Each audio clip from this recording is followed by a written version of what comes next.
Estamos con una invitada aquí en el piso, una invitada que queremos tener hace mucho tiempo porque tenemos realmente muchos temas para hablar y para conversar largo y tendido con la querida Soledad Deza. ¿Cómo estás, Sole? Bien, un gusto para mí Tenés estar acá acá. si querés auriculares, si no, los dejamos ahí. Bueno, Sole, mucho tema para conversar con vos, de los buenos, ¿viste? De las cosas buenas que han pasado también este año, pero también de cosas que han quedado por ahí en el tintero, temas de los que no se habla mucho, que tiene Así que ver con la violencia institucional, ¿no?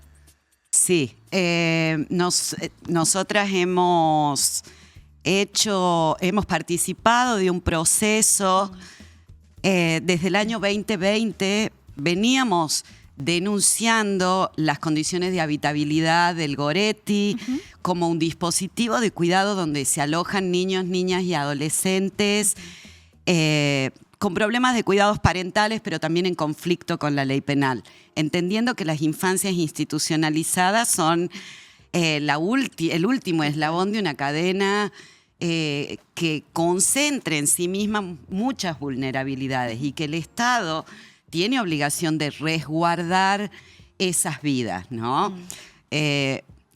En el año 2020 hacemos el primer pedido de información pública a propósito de denuncias que recibimos nosotras telefónicamente en la Fundación acerca de que habría entrado la policía, que habría reprimido a las niñas que estaban alojadas ahí. En ese momento nos acompañó Amnistía Internacional y ELA, otras organizaciones que trabajan también derechos humanos.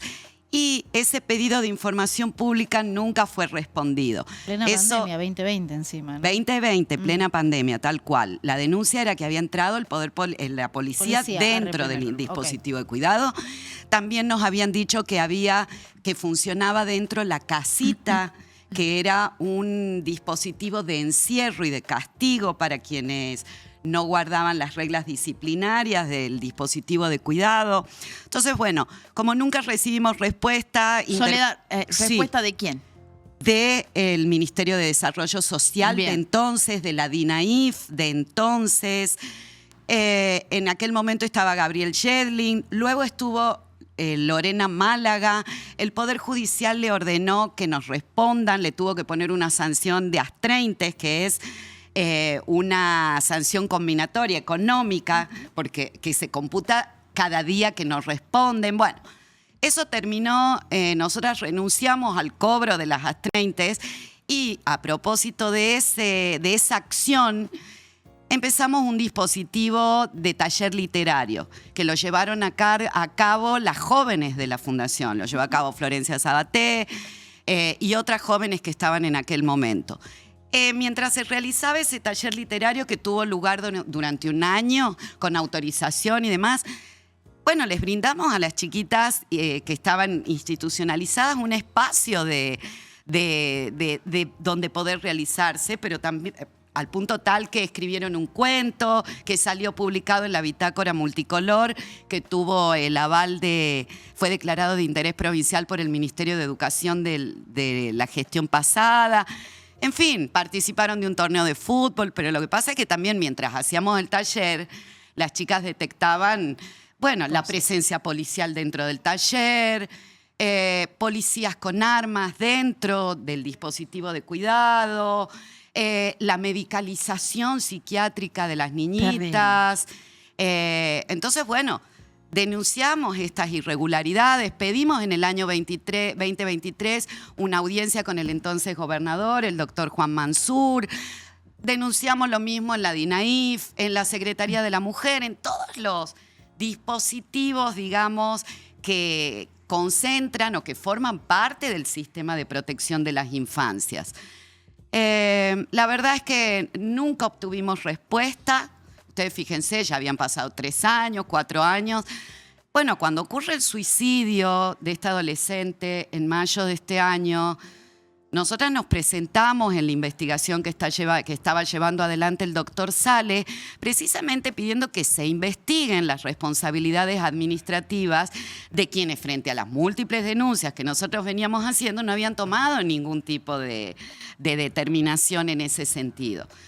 El fiscal investigó, el fiscal de hecho comprobó que GRA, no voy a decir el nombre, que es la niña trans que se quita la vida dentro del dispositivo lo hace con el arma reglamentaria de una policía que estaba dentro del dispositivo. Entonces, bueno, frente a la constatación del suicidio, el fiscal quiso desestimar la causa. Nosotros en realidad pedimos una audiencia.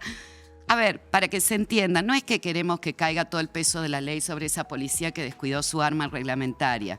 Sí, lo que pedíamos es que se elabore un protocolo con todos los actores estratégicos que son responsables de esta problemática, precisamente para que en un futuro no vuelva a pasar lo mismo.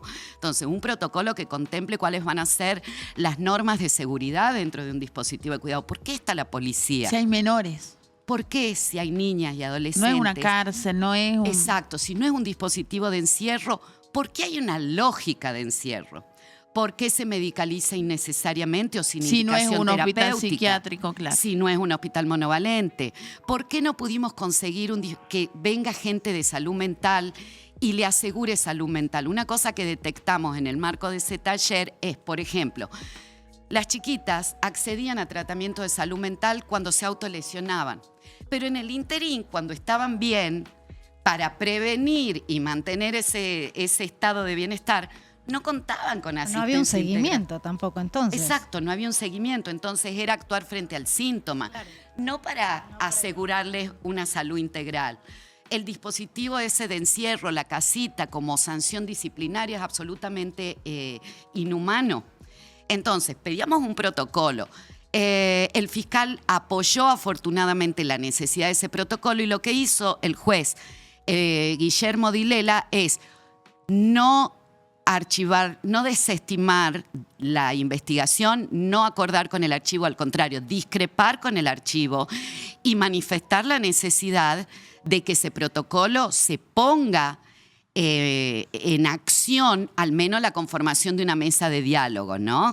Ahora tiene la palabra el fiscal regional, pero nosotros sí vamos a seguir insistiendo con esto, porque en definitiva son muchos los actores estratégicos que dicen defender la vida, el primer derecho humano. ¿Qué pasa con la vida de las niñas, niños y adolescentes que están arrumbados dentro de los dispositivos de cuidado? Porque, ojo, también hay jueces y juezas que son los que ordenan o convalidan esas instituciones, esas institucionalizaciones. También hay abogados del niño, hay defensorías oficiales que debieran estar controlando las condiciones de esa institucionalización. Entonces, ¿qué es lo que pensamos? Un Estado que tiene a su cuidado niños, niñas y adolescentes que están con problemas de cuidados parentales no puede aplicar sobre ellos lógicas de privación de libertad, no puede medicalizar innecesariamente, no puede no ofrecerles una salida de vida. Son pocos y pocas los que están institucionalizados. ¿Cómo no van a estar todas las acciones puestas ahí si es la esperanza, la única esperanza que tienen? Cuando hablamos de pocos y pocas, ¿qué número aproximadamente? Mira, el año pasado en el Goretti, cuando nosotros estuvimos, el Goretti no superó las 43 internas. O sea, eso es algo que también hablamos con los actores estratégicos. Son pocos y pocas sobre los que ustedes pueden lograr un gran cambio. En el Goretti, por decirte, había un salón de usos múltiples donde no había ni un sillón para sentarse. A los materiales para el taller los llevábamos nosotros. Y la respuesta de que no había un sillón para sentarse o una tele donde pasarles una película era que los chicos rompían todo. ¿Cómo no van a romper todo si en definitiva no tienen nada, no hay un valor que se le adjudique a nada respecto de su vida como para que ellos a su vez aprendan a cuidar? No, claro. En aquel momento nosotros denunciamos que uno de los chiquitos que estaba institucionalizado, Agustín, también un varón trans, había intentado quitarse la vida colgándose de un árbol. ¿Cuál fue la decisión que se tomó? Cortar la rama del árbol. Digo, no. Entonces nos estamos como muy preocupadas por este tema porque, como te digo, es poca la población, es muy vulnerable y no se hace nada. Claro, y pudiendo tomar los recaudos desde el momento cero, porque sabemos lo que implica la institucionalización de niños, de niñas, ¿no? Sabemos el trayecto y el camino difícil que vienen recorriendo. Entonces ya tenés que estar preparado para recibir, para contener y para seguir guiando, ¿no? Exactamente, para vincularlos y darles una posibilidad para el afuera. Se supone que el Estado los institucionaliza precisamente para mejorar, para incrementar las condiciones de vida que Pero afuera vos no sabés que tenían. me llama notablemente la atención esto de que, digo, no hay equipos conformados con profesionales. Bueno, yo creo que es un excelente momento para poner el micrófono a los actores estratégicos del sistema de protección de las infancias, que como digo son la DINAIF, el Ministerio de Desarrollo Social, la Secretaría de la Mujer cuando hay cuestiones de género vinculadas, pero también el Poder Judicial. Jueces y juezas de familia son los que controlan la legalidad de esas institucionalizaciones. Defensores y defensoras oficiales, abogadas y abogadas del niño, Secretaría de Derechos Humanos. Digo, hay múltiples actores estratégicos. Acá con esto que nombraste de la casita, que es ese suerte de dispositivo disciplinario, hay una línea muy delgada ahí, ¿eh? Entre la tortura, el trato Muy cruel, delgado, inhumano y En degradable. la comisaría El Chanchito. Chicos, El chiquero. Exactamente. Entonces, creo yo que es una pena que, siendo una población, como digo, tan acotada, sobre la que el Estado podría poner todas sus esperanzas, porque puede materialmente actuar sobre la vida de pocos chicos y hacer un dispositivo de cuidado modelo, claro. no estén en el horizonte y en el GPS de nadie. Entonces, por eso hacíamos hincapié. Nosotros estamos referenciadas por trabajar el derecho a la vida de las mujeres, niñas y adolescentes desde el derecho a interrumpir el embarazo o vivir una vida libre de violencia. Pero con esto también queremos significar, nosotros nos importan todas las vidas. Todas. En todos los ámbitos. En todos los órdenes, lugares. Claro, eso sí. Vemos, ¿no? Porque es indistintamente de las gestiones. O sea, han nombrado 3 gestiones. Por eso Pablo hincapié. Yedlin, Lorena Málaga, Federico Mazo. Y el Ministerio de Desarrollo Social, que es algo que se denuncia, siempre se denuncia, es la precarización en la que trabajan, ¿no? Quienes forman Totalmente. parte, cómo cobran contratos, cómo están pendientes de si sale o no sale el contrato, sueldos miserables. Entonces, bueno, me parece que también hay todo un desaliento para que efectivamente se terminen de involucrar, porque vos con trabajadores precarizados no podés garantizar la ejecución de nada. Sobre todo en momentos donde hay un retiro del Estado de los derechos económicos, sociales y culturales, entre ellos la salud integral de nuestras niñas y adolescentes. Entonces hay un desprecio por todos los saberes disciplinares que no tienen que ver por ahí con lo económico. Total. Digo, hay trabajadores y trabajadoras sociales que son indispensables. El área de salud mental tiene que estar dentro de los dispositivos. Porque si yo los voy a llevar No al externo, Carmen o a claro. los barrios cuando tienen una autolesión, yo ya actué sobre el síntoma. No creo en un bienestar integral, ¿no? Claro, totalmente. Bueno, yéndonos a otro plano, vamos cerrando también un 2025 con números que han sido escalofriantes en Argentina, en la provincia también puntualmente, que tiene que ver con los femicidios. Sole, y además también cuando lo analizás, cuando te pones más en detalle, el nivel de violencia, lo sádico, lo perversos que han sido los últimos, por lo menos, son tremendos, asustan. ¿Qué está pasando? Y asustan. Yo creo que, bueno, las narrativas oficiales, y cuando digo oficiales me refiero a las narrativas desbloqueadas por el gobierno nacional desde el 10 de diciembre del 2023 en adelante, tienen que ver con el contexto que vivimos también. No solo en términos discursivos, porque se ha desbloqueado la posibilidad de violencia de manera pública.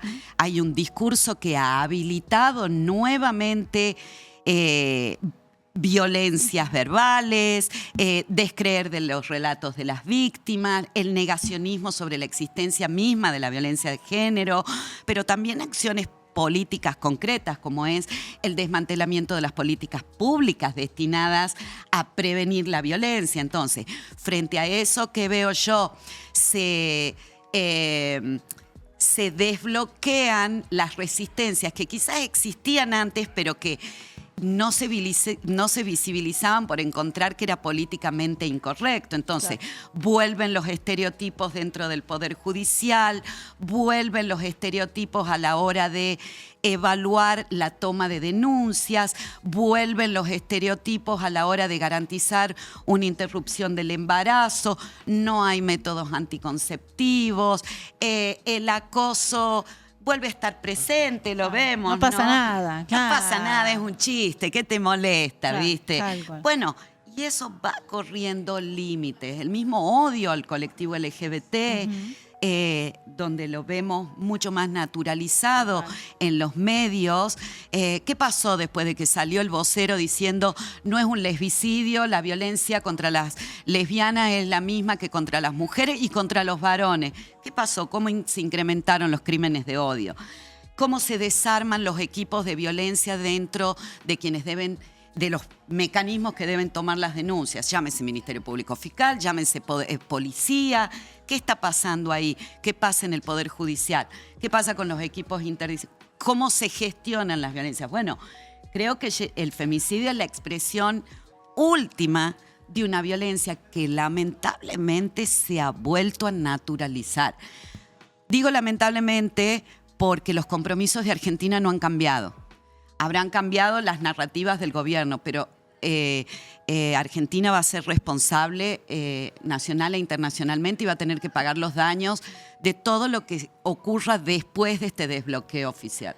Sole, ¿y qué pasa o qué tendría que suceder para que deje de ser un modus operandi por parte de la justicia el archivo de las causas? ¿No? Porque hemos tenido el caso emblemático de Paola Tacacho, 22 denuncias, pero sin embargo cada vez que repasamos un caso, por ejemplo nosotros que tenemos un ciclo de entrevistas con víctimas de la impunidad, vemos que las víctimas acumulan 6, 8, 10 denuncias previas y son desestimadas, son archivadas, no se investigan.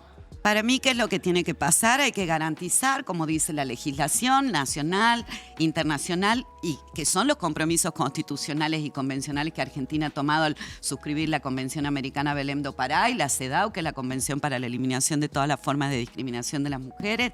Tiene que asegurar un acceso a justicia efectivo y eficaz. ¿Qué es lo que dice la Ley 26485 respecto de cuándo es efectivo y cuándo es eficaz? Es efectivo y es eficaz cuando se asegura el mecanismo más corto, el mecanismo extrajudicial o judicial más apropiado, pero más corto en el tiempo. ¿Cuándo es oportuno? Cuando no se obstruye ese mecanismo. ¿Qué es lo que está pasando? Se archivan denuncias cuando, por un lado, hay un obstáculo entre la policía y el MPF. O entre las OBD y los juzgados. ¿Por qué? Porque hay una evaluación que se hace antes de que llegue a un juez que no corresponde que sea hecha por nadie que no sea un juez. Porque los jueces son los que pueden evaluar la veracidad de esa denuncia. Ni la policía, ni las fiscalías, ni el auxiliar fiscal. Pero ojo, ni la OBD son los que evalúan veracidad del relato. Bien. Eso solo lo puede hacer un juez. Luego está lo que pasa en el interín. ¿Qué pasa con los equipos técnicos? ¿Pasa o no pasa? ¿Están escuchando o no están escuchando las denuncias? Luego está lo que pasa en los juzgados de paz. Los juzgados de paz se han abierto también como bocas de recepción de denuncias. Eso tendría que haber incrementado el acceso a justicia. ¿Por qué? Porque cada territorio es a su vez una boca de acceso a justicia.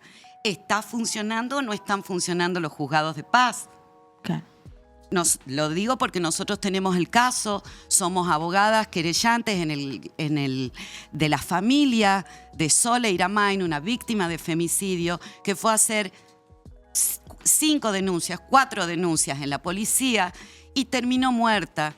2 de las últimas fueron en la última semana. La última vez dijo que la agarró con un cuchillo y terminó muerta. Y la verdad es que está investigando la doctora Mariana Rivadeneira cuáles fueron los obstáculos y cuál es la responsabilidad que le cabe al Poder Judicial, al Ministerio Público, a la policía. Ahora, la verdad es que Sole está muerta. Hay 3 chiquitos huérfanos. Entonces, si vamos a investigar lo que pasa después, Paola está muerta. Entonces, ¿qué es lo que tiene que ocurrir?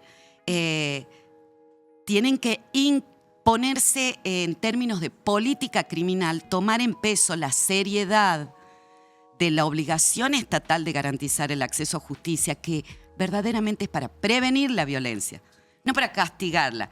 Sí, todos queremos que se la castigue, pero verdaderamente queremos que se la prevenga, ¿o Y no? además también cómo la violencia va encontrando nuevas formas. El caso de Carla Robles, el acoso, la instigación, ¿no? que sufrió esta chica fue tremendo. Entonces, Fue lo que tremendo. pasa cuando no se investigan las denuncias es eso, son los desenlaces fatales. Y también quiero que pensemos qué pasa cuando se dicta una medida de protección Sí. y luego no se la sigue. Claro. Porque Tal eso es cual. otra cosa. Tampoco garantizar el acceso a justicia es apretar un enter y sacar una orden de restricción o una medida de prohibición de acercamiento o de cese de instigación por medios digitales y luego que ningún juez o jueza haga la obligación de seguimiento de eso.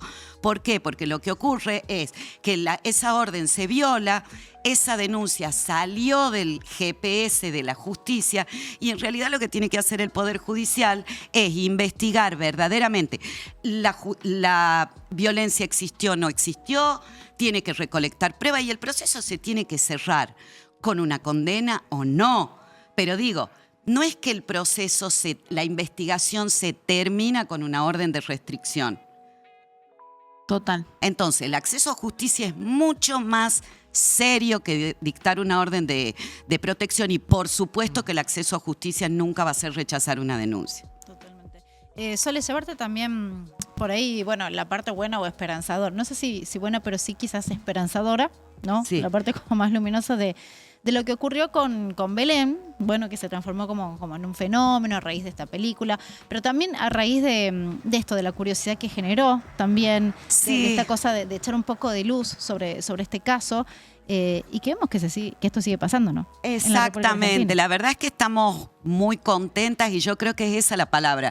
Es esperanzador lo que devuelve Belén a la sociedad en términos de emociones, de gente conmovida, acuerde o no con el derecho a decidir de las mujeres, gente que se conmueve frente a una injusticia que tiene al Poder Judicial y al Ministerio Público Fiscal como protagonistas, pero gente que reconoce en esa emoción la posibilidad de ser también un sujeto de esas injusticias y reconoce al movimiento de mujeres, a la lucha, La organización. a la colectiva. organización como también un síntoma de esperanza. Y me parece que en estos momentos donde nos quieren convencer de que todas las desventuras que le pasan a la gente tienen que ver con algo que ha merecido o no ha merecido en forma personal, la emoción frente a la injusticia social, conmoverse frente a la organización en respuesta a una injusticia social, yo creo que es lo más esperanzador, ¿no? Tenemos en el horizonte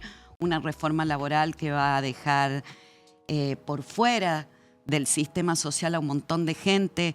Tenemos Seguramente en su mayoría mujeres. totalmente, porque hay un sesgo de género en toda reforma laboral y precarización laboral y despidos, pero también tenemos una criminalización de la protesta que está muy fuerte, tenemos en el horizonte una reforma penal. Entonces, bueno, pensar cómo Belén muestra una argentinidad que yo creo que es la verdadera, no la argentinidad que nos quieren convencer que es la individual, la de me chupa un huevo hablando mal Sí. y pronto lo que le pasa al de al lado, yo sigo de largo, total, viste, si yo tengo cripto y subió la cripto es lo único que me interesa, y si yo voy a... Bueno, de hecho, te quiero hacer una pregunta en Sí. relación a Belén, pero ¿cómo será que la argentinidad que representa a Belén es la verdadera, que es la que va a representar en los Oscars?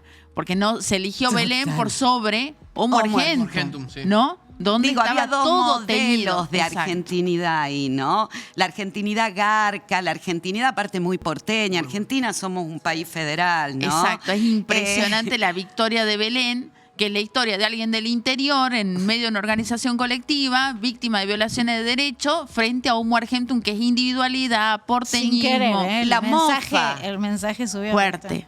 Sí, y yo creo que eso es lo esperanzador, ¿no? Y a mí también me da mucha esperanza que pensemos que tenemos una historia de lucha. Somos un país con memoria, somos un país que... Y nuestra provincia, sin ir más lejos, somos la provincia del Operativo Independencia, pero también somos la del Tucumanazo. Nos hemos nos hemos sobrepuesto a muchas violencias y yo creo que, bueno, Argentina es un país con memoria y tenemos que luchar de manera más organizada por esa sociedad en la que quepamos todos y todas. No solo aquellos y aquellas que tengan más recursos y que dispongan de mayor cantidad de bienes y servicios para transitar este momento de vaciamiento de recursos, pero también de vaciamientos de esperanza. Me parece a mí que tenemos que pensar eso en este fin de año. Fundamental. ¿No? Me fue imposible no acordarme de Belén en estos días, donde un medio con total malicia ha filtrado el nombre y apellido de una denunciante de una violación en Manada por parte de ex jugadores profesionales de Vélez. ¿Qué pasa con eso? Bueno, yo lamento, yo lo voy a decir como abogada feminista, yo lamento mucho lo que está viviendo esa denunciante, lamento que ella no haya tenido una abogada o un abogados feministas que la protejan, abogados y abogadas feministas que luchen o que peleen dentro de un proceso para que haya un acceso a justicia efectivo, eficaz y oportuno. No me voy a pronunciar puntualmente sobre el caso. Sí voy a invitar a pensar acerca de que la espectacularización de los casos no le hace bien a ninguna denunciante, pero no le hace bien sobre todo a las futuras denunciantes. Vos fijate a alguien que vaya a hacer una denuncia y que vea que puede quedar en el medio de manejos de poder de otra gente. ¿Cae responsabilidad sobre el medio? Y habrá que ver, porque también lo que leí es que la que puso a disposición eso es la propia abogada. Por eso digo, yo no sé más, no vi la causa, entonces no quiero ser imprudente de hacer juicios de valor acerca de la pericia o la negligencia o la impericia de quienes han llevado a cabo en términos técnicos la defensa pero de esos también Sole, sabes Pero que qué yo entiendo lo que apunta también a Maru, ¿no? Porque digo, año 2025, chicos, no hemos aprendido nada acerca de esto, ¿no? De la revictimización. Están vigentes del rol las que reglas tenemos de cada uno, Heredia. ¿no? Las reglas de Heredia son para las personas que están acusadas. Tienen derecho a que se inicialicen sus nombres en la prensa. Luego, eso es lo que invocamos nosotros con Belén. Luego está el derecho a la confidencialidad que tienen las víctimas de violencia, artículo 7, inciso J, artículo 16, inciso J de la ley 26.485. Ahora, una vez que el caso adquiere espectacularización, adquiere visibilidad por la propia defensa, bueno, yo no sé hasta qué punto se puede resguardar la confidencialidad. Calculo que eso será algo a resolverlo en términos de responsabilidad mediática. Será la defensa de ella que... Pero digo... Sí, también me parece que tiene que ver más con la filtración que hizo la misma justicia, ¿no? De algunos oficios, incluso filtrados a los medios de comunicación, que tendrían que haber estado reservados. Por eso, yo, como digo, reitero, pongo en valor nuevamente la necesidad de una abogacía feminista. Una abogacía feminista que no instrumentaliza a las víctimas al servicio de ninguna lucha. Una abogacía feminista comprende el contexto donde se dan las desigualdades de poder y identifica los actores estratégicos de la problemática. Por eso no expone a su defendida a mayor violencia. Comprende, por lo mismo que vos decís, cuáles son los mecanismos con los que el Poder Judicial suele reaccionar con mayor o menor virulencia.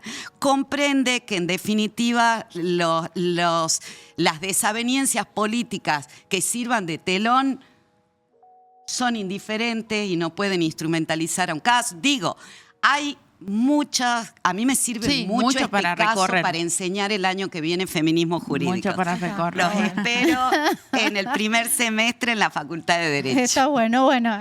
Sí, porque está bueno que aprender pensemos de esto, claro, pensar no en en otro términos de juicios de valor, qué está bien y qué está mal, sino cómo construimos hacia el futuro un acceso a justicia más amigable para las personas que denuncian. Exactamente, que ya le están pasando muy mal. Totalmente. Sole, muchísimas gracias. A Siempre ustedes, es un como gustazo siempre, tenerte. muchas gracias por invitarme. Los felicito, les deseo un hermoso año. Muchísimas